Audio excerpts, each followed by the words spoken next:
dia. Bom dia a si, que está também lá em casa, do outro lado.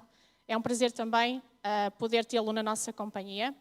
E também as mesmas bênçãos que nós reclamamos aqui, reclamamos também para si, naturalmente.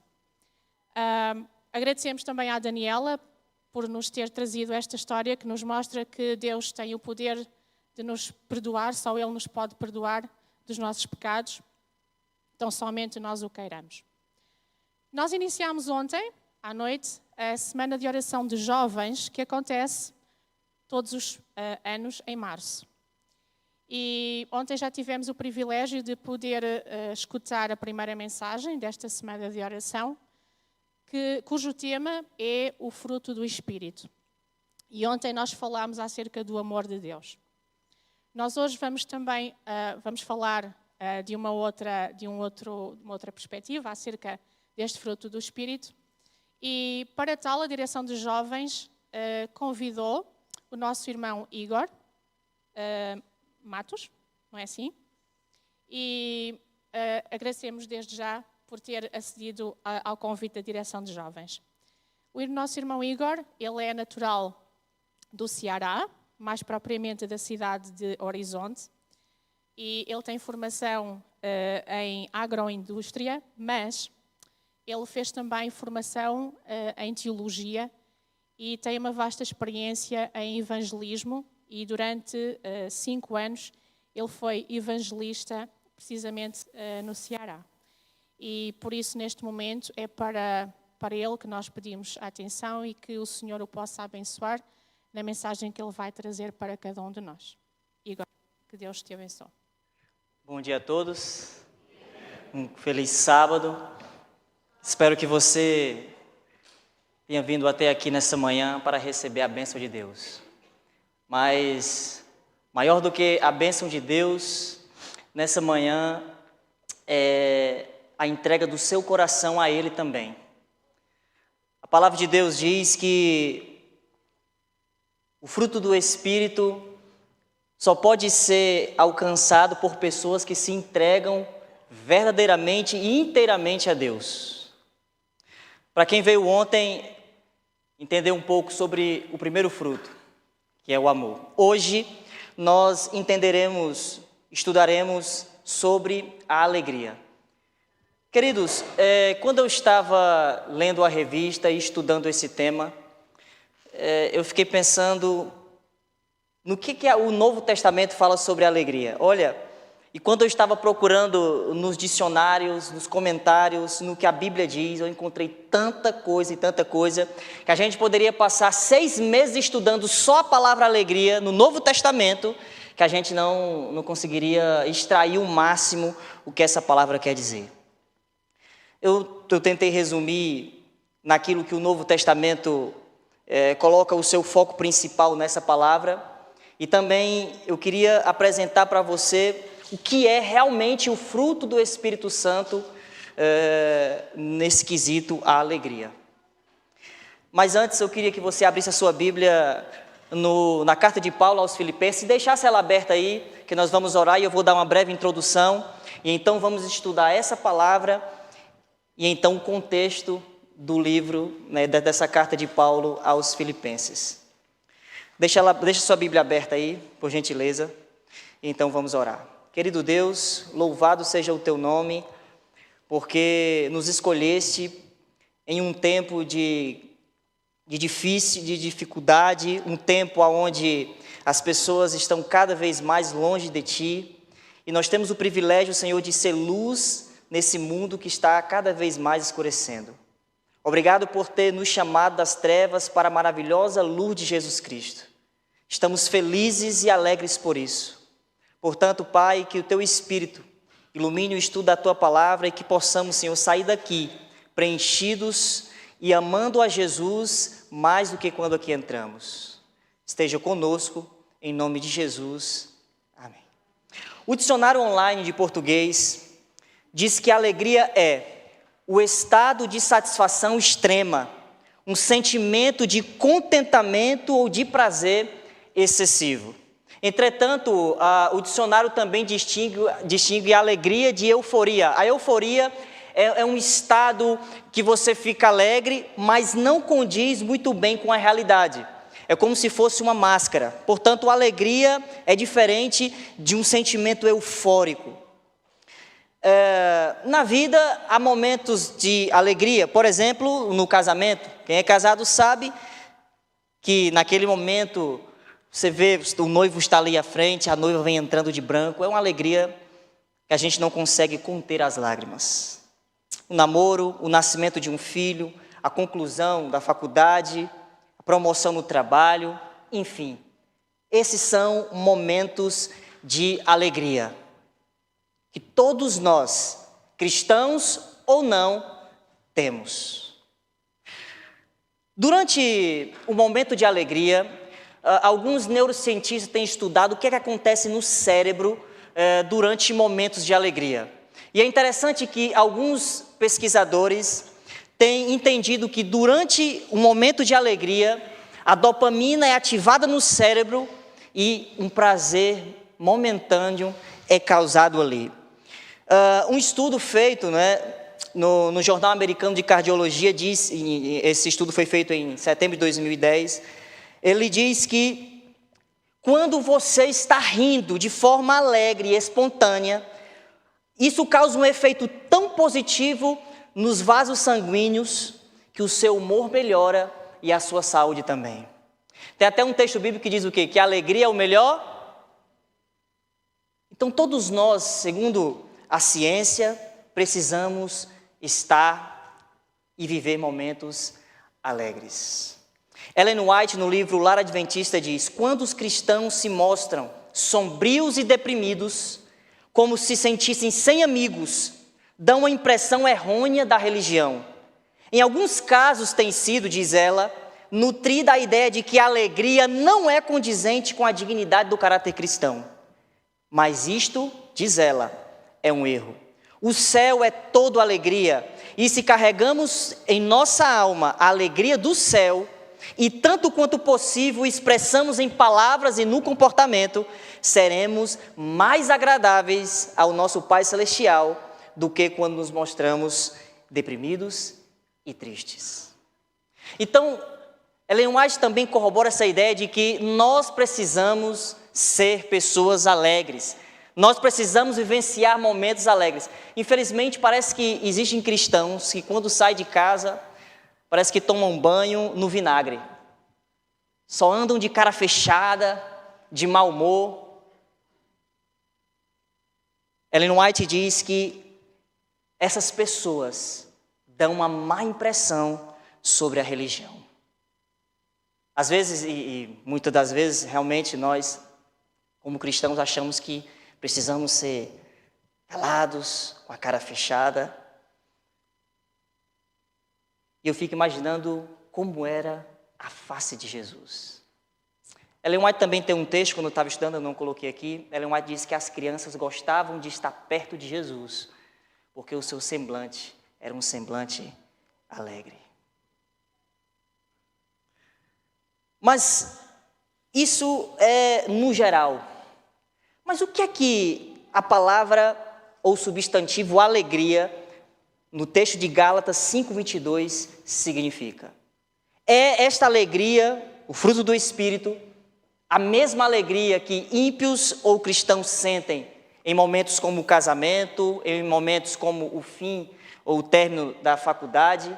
É essa alegria? O que é que Paulo quer dizer quando diz que o fruto do Espírito também é a alegria? Que alegria é essa? Então eu andei a pesquisar e quando estava estudando, eu fiquei realmente intrigado, porque eu fico pensando, olha, eu quando não era adventista, eu estava nas festas, estava bebendo e eu me sentia alegre. Mas essa alegria é fruto do Espírito? Então esse é o meu foco nessa manhã, estudar essa palavra no contexto dos escritos de Paulo. E você que sabe o texto decorado, eu queria apenas ler até a alegria. O texto de Gálatas 5:22 diz: mas o fruto do Espírito é amor, segundo a alegria. O que é que significa isso? Olha, essa palavra no original, ela tem o sentido de um sentimento de felicidade interior, um regozijo, uma alegria. Também pode significar, em algumas passagens da Bíblia, um objeto que causa alegria. Eu não vou citar os textos aqui, porque são vários textos, eu posso deixar também com a equipe de mídia os textos, para quem quiser. Também pode significar uma condição ou um estado de felicidade, ou uma bem-aventurança. Em outros contextos do Novo Testamento, essa palavra também pode significar uma resposta emocional, experimentada em diversas circunstâncias. Então, o estudo dessa palavra no Novo Testamento tem vários e vários significados. E é interessante também, queridos, que eu quero levar você mais distante ainda. Essa palavra, quando ela é usada no Novo Testamento, ela pode ser utilizada também como verbo, o verbo alegrar ou se regozijar, mas Paulo utiliza essa palavra não num verbo. Ele utiliza no grego koiné original um substantivo feminino, alegria.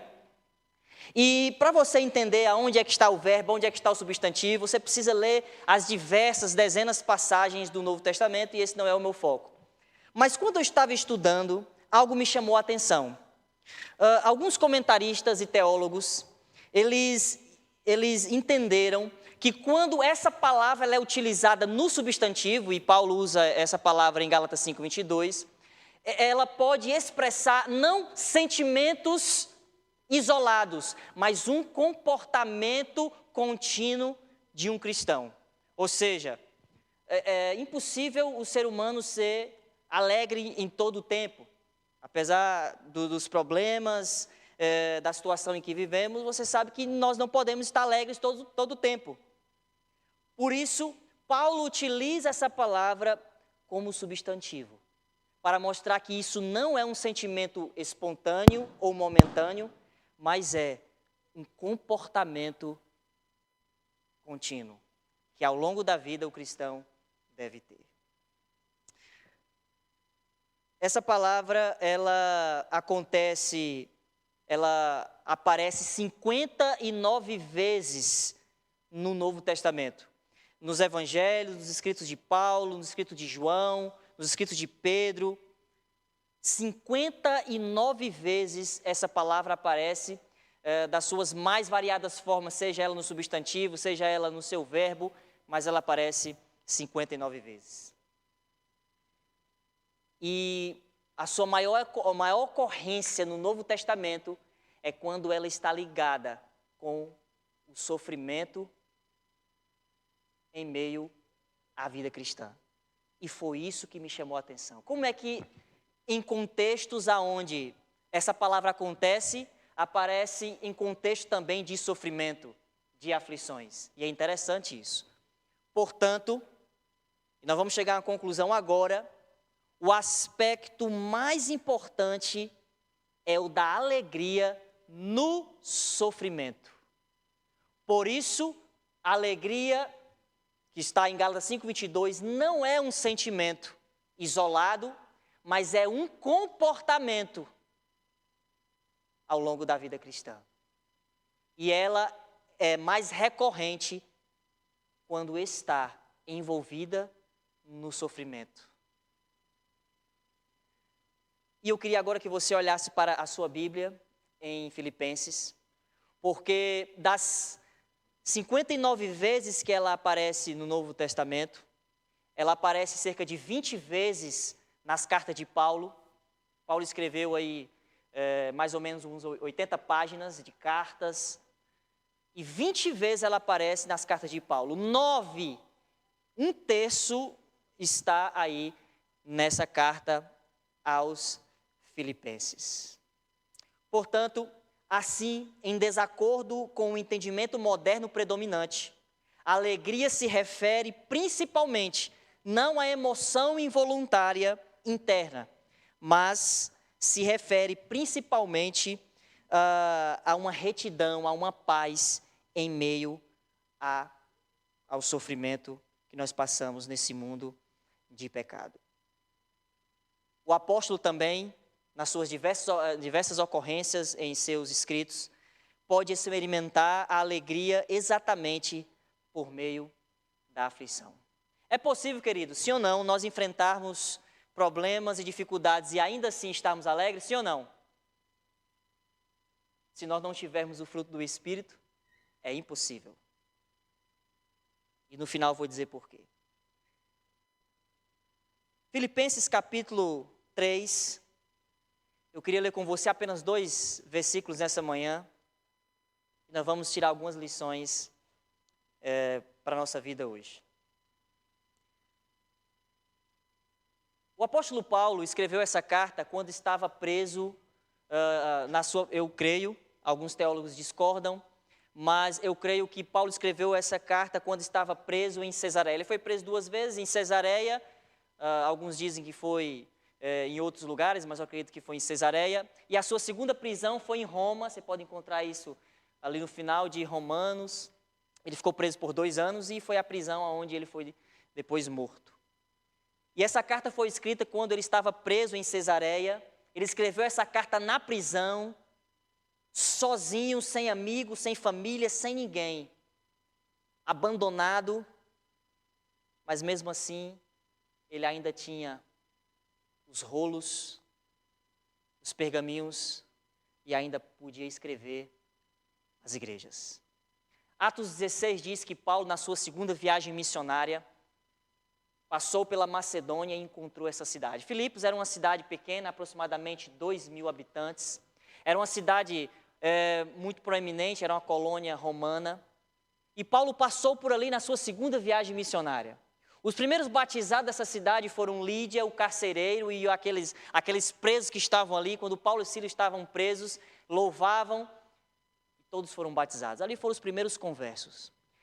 Possivelmente essa igreja tinha um poder aquisitivo muito bom, e Paulo, no capítulo 4 de Filipenses, vai dizer que a igreja ajudou muito ele financeiramente. Então foi uma igreja que esteve muito presente no ministério de Paulo, e ele, amando essa igreja, preso, escreveu esta carta. Filipos era uma igreja que dava alegria de estar no meio deles. E Paulo, ao longo da sua carta, vai dizer isso. Só que, em um momento, aconteceu um problema naquela igreja. Alguns mestres, eu creio que alguns judeus, rabinos ou fariseus, estavam adentrando a igreja e ensinando algumas doutrinas que não eram bíblicas. Essas doutrinas minavam a alegria de servir a Cristo. Porque naquela época, a perseguição ainda era muito forte. E ser cristão não era fácil. Alguns mestres rabinos estavam chegando na igreja de Filipos e dizendo que a salvação dependia muito dos atos e pouco da fé.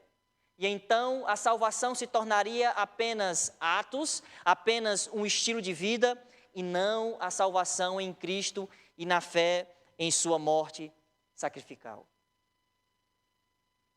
Paulo, então, preocupado com isso, porque realmente, irmãos, quem vive uma vida assim, não vive feliz. Olha, quando eu fiz teologia, 2017, 2020, tinha um colega de turma que eu não sei como é que ele conseguia viver assim. Quando a gente ia para o refeitório da faculdade, e a gente sentava ali, ele colocava os fones de ouvido e colocava um prato assim só de alface e legumes, porque para ele, Deus só aceitaria a sua comida se fosse isso. E ele não podia escutar os sons do ambiente para a mente dele não se perverter. Ele era do quarto para a sala e não tinha amizade nenhuma, porque para ele as amizades corrompem. Ele era aquele cristão assim. E eu falei, Breno, acho que Deus não quer que você viva assim. Então há cristãos que acham que a vida cristã é isso, estar numa bolha. E Paulo estava preocupado com a saúde espiritual da sua amada igreja que fundara nos anos de 50 a 52 da era de Cristo. Então Paulo escreveu essa carta preocupado com essa situação. Filipenses tem 3 temas: a alegria, a humildade e a fé. Mas o que mais marca esta carta é a alegria. E por isso ela é conhecida como a carta da alegria. Eu queria que você, querido, lesse comigo o versículo 7 e 8 do capítulo 3. E aqui nós vamos estudar esses 2 versículos, entender um pouco quem Paulo era e por que ele sentia alegria nesse sofrimento e ensinou isso. Ele foi o maior evangelista da igreja. Eu creio que não vai existir outro igual a este homem. E ele escreveu essa carta pensando na alegria em meio ao sofrimento. Diz assim o versículo 7 e 8. Mas o que era para mim ganho, reputei-o perda por Cristo. E na verdade tenho também por perda todas as coisas, pela excelência do conhecimento de Cristo Jesus, meu Senhor, pelo qual sofri a perda de todas as coisas, e as considero como esterco, algumas versões dizem lixo, para que possa ganhar a Cristo. E o contexto, se você ler o versículo 1 até o versículo 6, é justamente o apóstolo Paulo falando sobre a circuncisão, que alguns ensinavam a salvação pela circuncisão, alguns judeus, ainda esse embate era muito forte.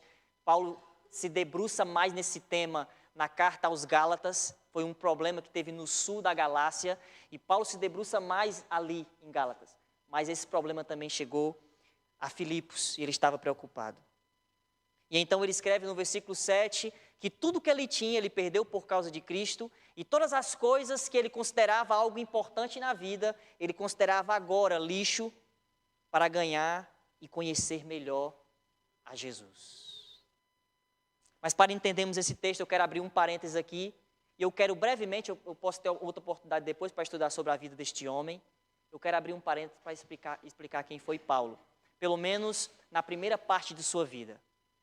O apóstolo Paulo, ele nasceu numa família judaica, mas também tinha nacionalidade romana, era um cidadão romano. Ele nasceu ali em Tarso da Cilícia, e desde cedo, eu creio que o pai dele era um rabino, e desde cedo ele cresceu estudando a Bíblia. O apóstolo Paulo, certeza, sabia o Antigo Testamento todo decorado em sua mente.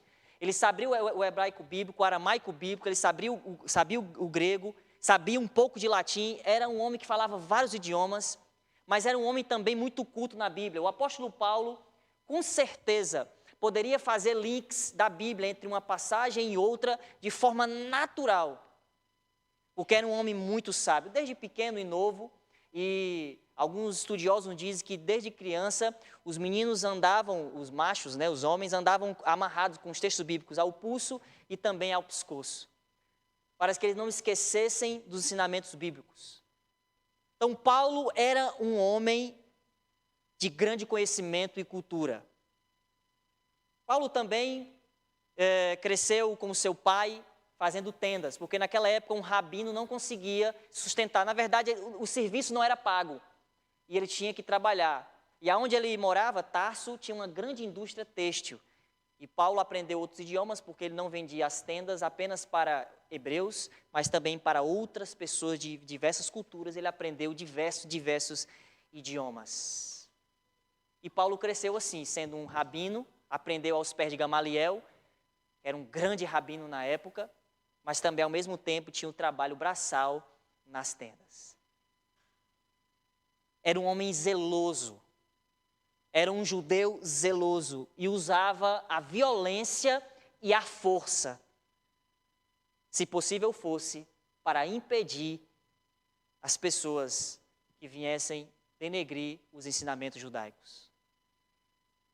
E o apóstolo Paulo, ele saiu de um estado de perseguidor para o maior evangelista que o Novo Testamento e esse mundo já viu. O apóstolo Paulo teve 3 grandes viagens. Queridos, olha, eu fico com o coração assim, só de ler Atos. Aquele homem que saía sem nada, evangelizando uma cidade e outra, sendo preso ali, apedrejado ali, mas mesmo assim, era firme e nada o abalava. O que é que motivava este homem a continuar com esse comportamento de alegria, de missão, e nada o abalava? O que é que fazia com que Paulo sempre se mantivesse alegre e em missão. O que é que fez esse homem escrever tantas cartas, mesmo preso, e ainda mais sobre ser alegre em meio ao sofrimento? Portanto, Paulo, eu não acredito que ele se converteu, isso é tema para depois, né? Ele se encontrou com Jesus e ele era tão zeloso naquilo que cria, que agora ele começou a entender todo o Antigo Testamento na perspectiva de Jesus. E então ele passa ali cerca de 2 anos na Arábia, estudando o Antigo Testamento, agora com a perspectiva de Jesus. E então ele se torna um missionário, um evangelista. E ele escreve essa carta na prisão. Paulo possivelmente era um homem de muitas finanças, tinha muita condição financeira, um status acadêmico acima do normal. Eu sou formado em tal coisa. O apóstolo Paulo era muito mais. Se você ler o livro de Gálatas, capítulo 1, verso 14, diz que no tempo dele, ele se sobressaiu a todo judeu e todo rabino. Até mesmo Gamaliel, que era neto de um grande rabino, que era Hilel, que é famosíssimo no mundo judaico, Paulo se sobressaiu sobre todos eles. Se você falasse na época de Paulo, quem é uma pessoa culta no mundo conhecido, citariam a ele. Paulo possivelmente sabia tudo sobre Platão, sobre Sócrates, sobre os filósofos da época, ele podia dialogar com qualquer um. O apóstolo Paulo com certeza leu tudo do seu tempo, a Bíblia, escritos filosóficos, tudo. Era um homem de grande cultura. Um homem baixinho, alguns historiadores dizem que ele era baixinho, careca, com o nariz grande e as pernas um pouco tortas. Não tinha aparência nenhuma, mas era um homem destemido pela sua causa. E quando ele está falando dessa relação entre salvação por obras, ele cita isso. E eu quero ler com você o versículo 4 e 5. Diz assim, olha: ainda que também podia confiar na minha carne, diz Paulo. Olha, se eles estão ensinando a vocês que a salvação é por obras, se vocês soubessem quem sou eu poderia confiar ainda muito mais.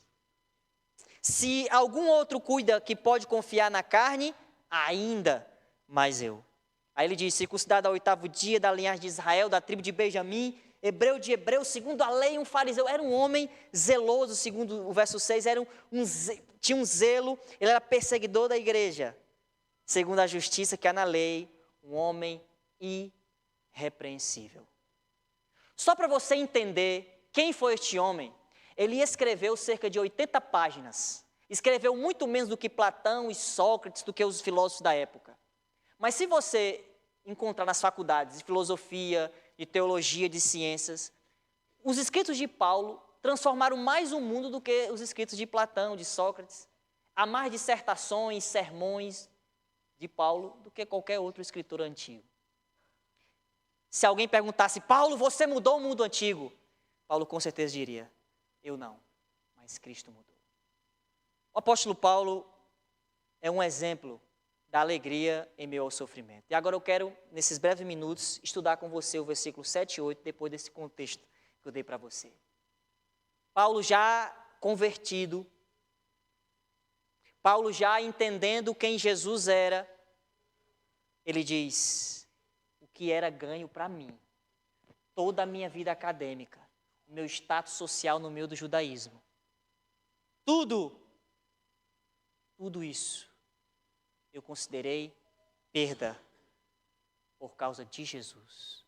E ele faz um jogo de palavras aqui, eu quero que você coloque os olhos na Bíblia, vou ensinar você o jogo que ele faz aqui. Olha o que acontece aqui, ó. Mas o que era para mim o quê? Era o quê? Lucro. Algumas versões dizem ganho. Agora eu quero que você vá para o final do verso 8, lá no finalzinho. Diz assim, ó, para que possa o quê? Ganhar. Essa é a mesma palavra que ele usa no verso 7. Ganho, lucro, é a mesma palavra no original. É como se ele estivesse dizendo assim, olha, neste mundo, tudo que eu tinha, hoje, eu não preciso mais. Para mim era de grande valor, de grande lucro. Hoje, o meu maior tesouro e lucro é conhecer a Jesus. E essas coisas que eram lucro se tornaram, no final do versículo 7, ele diz, se tornaram perda. E ele até diz que se tornaram lixo ou esterco. O que é que ele quer dizer com isso? Paulo quer dizer, e através das suas palavras, da sua escrita e do seu exemplo, que nenhum cristão pode viver alegre em meio ao sofrimento se ele não amar a Jesus e se entregar inteiramente a Ele. Não há meio termo. Não há essa ideia de eu sou um fiel dizimista e ofertante, então eu estou garantindo minha salvação. Não existe isso. Eu sou certinho na minha alimentação, sou um vegano. Então Deus está abrindo um espaço para mim no céu. Eu sou uma pessoa que não falta culto nenhum, eu sou uma pessoa exemplar. Então Deus está me concedendo o céu por causa disso. Não existe isso. Se fosse para ser assim, Paulo seria salvo mesmo antes de conhecer a pessoa de Jesus. Então é nesse contexto que ele faz esse jogo de palavras. Não é por causa disso que vocês, igreja de Filipos, e vocês, nós, igreja de Aveiro, seremos salvos. Não.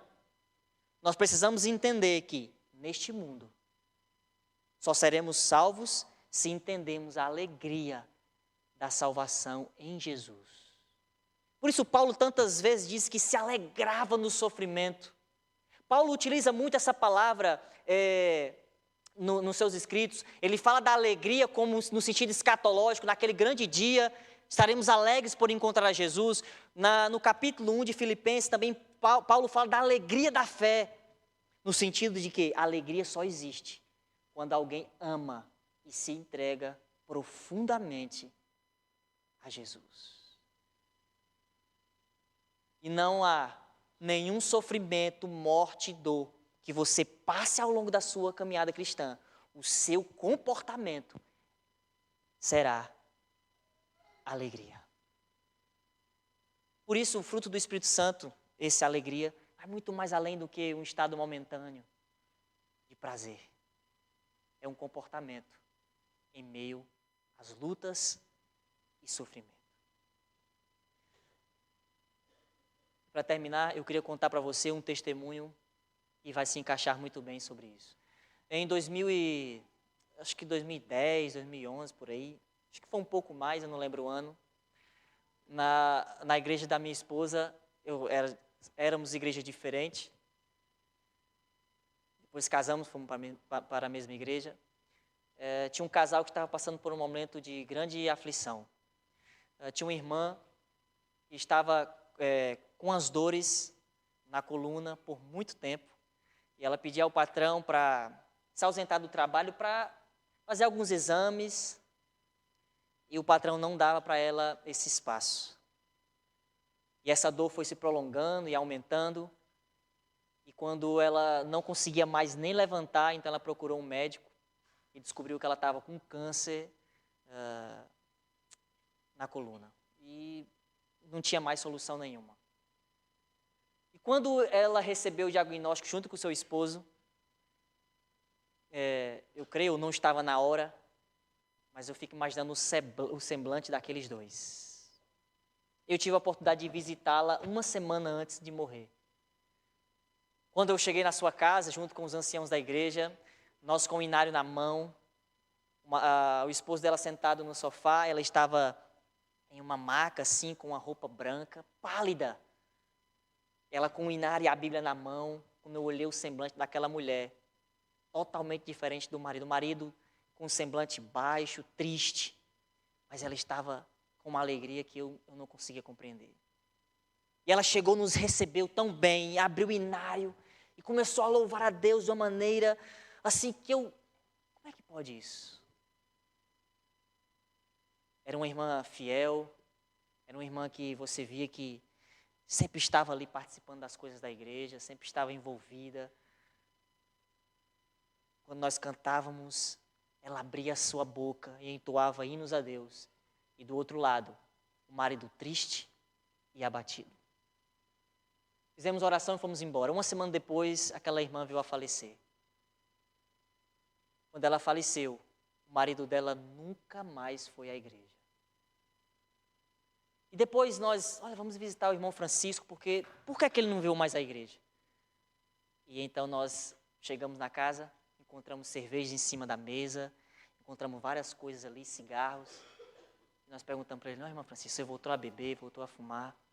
O que aconteceu? E ele me disse, olha, como é que eu posso crer num Deus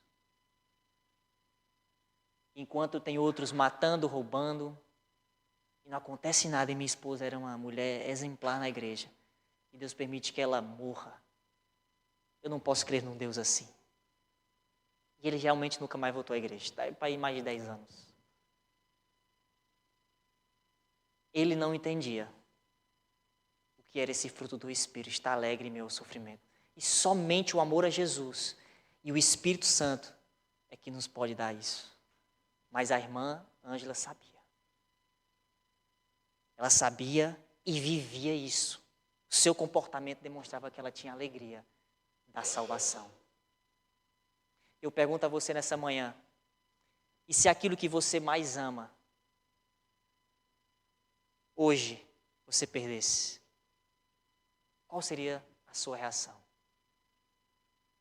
E se você perdesse tudo como Paulo perdeu? Ele mesmo diz que sabia viver na riqueza, mas também na pobreza. Um homem que viajava de uma cidade a outra em navios, sofrendo naufrágio, nu. Ele disse que estava nu, apanhava nu. Mas mesmo assim, a alegria da salvação em Cristo permanecia em seu coração. E louvado seja Deus, porque este homem deixou para nós esse grande ensinamento de que neste mundo, e bem disse Jesus, no mundo tereis, mas se animem, sejam alegres, porque eu já venci. Alegria só é alegria quando você entende que mesmo em meio ao sofrimento, você pode levantar as mãos para os céus e agradecer a Deus porque Ele salvou você. Eu quero fazer um apelo todo especial, eu queria chamar já o pessoal que vai cantar aqui à frente. Eu queria fazer um apelo especial a você. Eu não sei quantos aqui ainda não são batizados, estão aqui visitando a igreja. Eu queria fazer um apelo a você, aos que não são batizados. Se entregue hoje a Jesus. E Ele dará a você uma alegria que você jamais sentiu em sua vida. Não importa a dor, o sofrimento que você esteja passando aqui nesse lugar, Jesus dará a você um novo coração e dará a você uma nova oportunidade de vida. Somente o amor profundo a Jesus é capaz de nos tornar alegres em um mundo de sofrimento. Portanto, se entregue nas mãos de Jesus nessa manhã. E se você, que não é batizado, quiser conhecer mais a igreja, estudar mais a Bíblia, em um futuro próximo você se entregará a Jesus através do batismo. E você que já é batizado e quer fazer um compromisso mais sério com Jesus, buscá-lo poderosamente, entender essa alegria da salvação, eu quero que todos vocês, enquanto eles vão cantar, fiquem de pé, como reconhecimento desse chamado de Deus para a alegria de estar salvo em Jesus Cristo.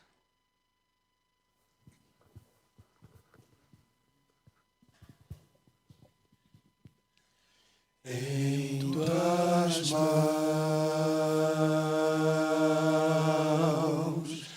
em tuas mãos, quero, Deus, me colocar. Se você perdesse tudo hoje, Em tuas mãos, qual seria o seu comportamento? Se entrega a Jesus hoje. vem mostrar-me, ó Senhor, teu carinho e teu amor. Entregue a sua suas aflições, seus temores nas mãos de Jesus. E Ele vai cuidar de você. O seu semblante vai mudar, porque Cristo vai habitar em você. Em tuas mãos, Se entregue a Jesus. em tuas mãos,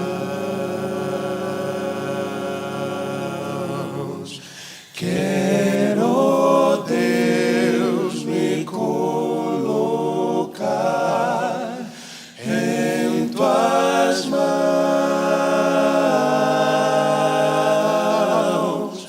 Esta minha oração, ter a vida em tuas mãos. Toma, pois, meu coração em tuas mãos.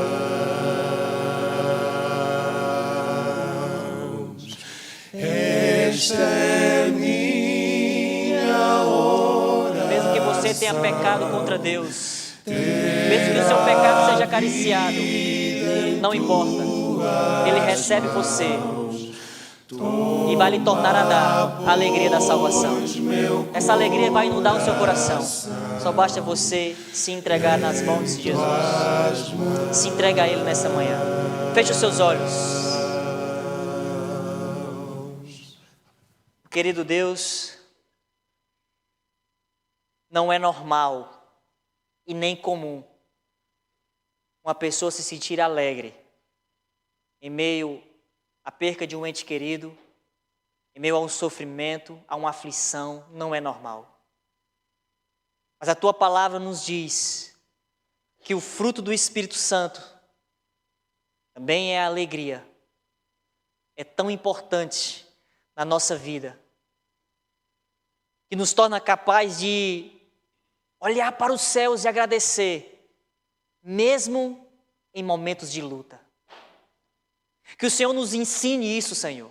Que o Espírito Santo toque em nosso coração agora e que Ele possa ir mais profundo do que as minhas palavras, para que possamos entender essa alegria de estar na presença do Senhor, em meio a sofrimento, a problema. Que o Senhor nos faça sentir também essa alegria da salvação, de nos momentos que sentimos pecadores por termos falhado, errado, e sentimos o Teu perdão. Nos ajuda, Senhor, a sentirmos essa alegria do perdão e da salvação. E que possamos irradiar essa alegria no nosso trabalho, no nosso lar, na nossa vizinhança. E quando Cristo voltar, possamos dizer: eis que este é o nosso Deus e nele nos alegraremos. Muito obrigado, Senhor, por Tua palavra. Nós te agradecemos por esses ensinamentos e continua nos abençoar no restante dessa semana de oração jovem, em nome de Jesus. Amém.